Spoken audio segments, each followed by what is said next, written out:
April 8th, 2010, and today's Thursday, and it will be the third after-school rehearsal for the play that I'm doing.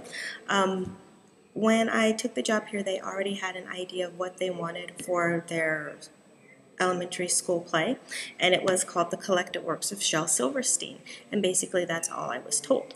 So I went to the library and checked out A Light in the Attic and Where the Sidewalk Ends, and had to go through all the poems and come up with a fully functioning play that would encompass the entire elementary school. So we're talking about first grade through fifth grade.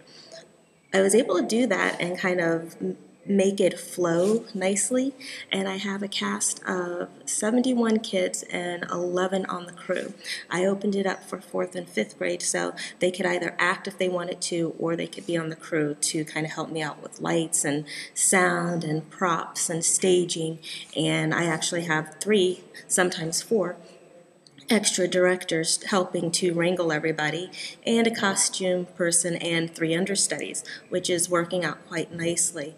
The first after-school rehearsal was on Monday, and that was just for the crew, and that was really, really great. The kids really stepped up to their roles, and they seemed to enjoy being in charge.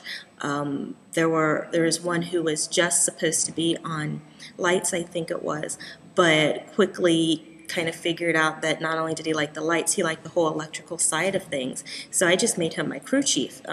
He definitely worked his way up to a promotion, and my boys director is definitely bucking for my job, and I even told his dad that because his dad happens to be the principal of the high school. He just stepped right up and took charge, and he knows what he wants. He knows how he wants his dressing room. When we had our second rehearsal with everyone who was in the first half of the play, this kid had his run list, he had notes, he was chasing down students to make sure they were in line and where they're supposed to be. I mean, he was just amazing. And it was crazed. I mean, tonight's the third after-school rehearsal. And I've already have cast changes because some of the kids are like terrified of being in front of so many people, because it's going to be like a couple hundred people coming to the plays at the end of April, or they're kind of overwhelmed by the amount of work that they have to do, or they don't think they can get their parts memorized, which is fine. I mean, they're little kids. Why force them to go on stage if they really, really don't want to? And I don't want them to be completely terrified of drama and of performing. So, I can put them somewhere else and they can do something else, which is fine. But yeah, it was a lot of people last Tuesday night, and it'll be a lot of people tonight because it's the second half of the play, and we didn't even get through the entire first half trying to get, the kids up on stage, and then, the ones that still don't have their lines memorized. And mind you, they got their lines back in February. So it's interesting. And then I've got other kids who are like, ooh, can I have another part? Can I have another part? Everything's already memorized. So it's been kind of groovy seeing, how they're handling it. Because from what I've been told, the other productions that were supposed to be just for elementary school, a lot of the high school and middle school kids came in and worked and kind of stole the show. So I've been really adamant with, no, this is for first through fifth grade and nobody else.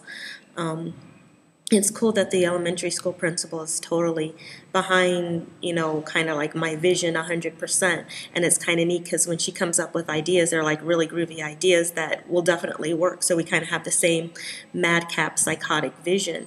And she's kind of happy that I'm OCD because, like, mind you, this is my first production.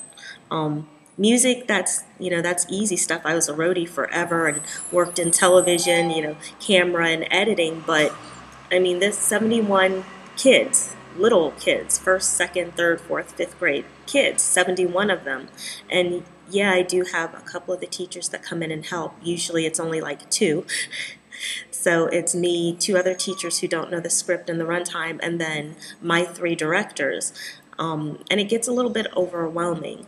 So I kind of know in my gut everything's going to turn out okay, but it's still a really crazy process. I mean, what I ended up doing that I hope helps is I have like my binder, and I have everything like 10 times. It's like the poem's in order, who's in it, the colors they're supposed to wear, and then I have it written down. Again, this is like my first draft of in order, how many people, the colors, any props that I need, a crew list, crew notes, because like it's kind of cool. The kids are coming up with their own ideas of what they want to do and how they want to do it, and it works. If their ideas are better, then hey, I'm going to use them. Another full list with changes to the crew already for people who don't want to be in it, can't be in it, and it's a lot of stuff, a lot of stuff. And then you add into that costuming and changing and wardrobe and props.